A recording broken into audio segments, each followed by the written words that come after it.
સુરત શહેરમાં સુરત મહાનગરપાલિકાની દબાણ હટાવ ટીમ સાથે લોકોનું ઘર્ષણ સર્જાયું.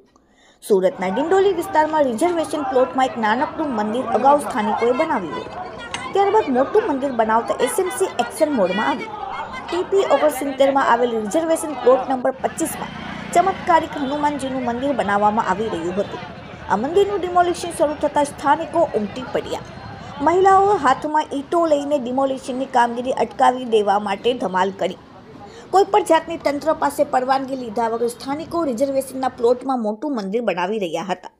ડેપ્યુટી એન્જિનિયર, મદદનીશ એન્જિનિયર સહિત 15થી 20 જેટલા કર્મચારીઓનો કાફલો પહોંચ્યો. સાથે 15થી 20 જેટલા કર્મચારી અને અધિકારીઓ સ્થળ પર પહોંચી ગેરકાયદેસર કામમાં તોડફોડ શરૂ કરી હતી.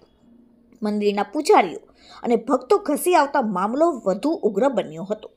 એસએમસીના કર્મચારીઓ અને પૂજારી ભક્તોની વચ્ચે રકઝક થઈ હતી. મંદિરમાં મહિલાઓ પહોંચી જતા હાથમાં ઈંટો લઈ એસએમસીના કર્મચારીઓ સામે આવી ગઈ. મામલો ઉગ્ર બનતા એસએમસીના લોકોએ પીછેહટ કરવાની ફરજ પડી. ડિંડોલી પોલીસ પર બનાવની જગ્યાએ પહોંચી હતી.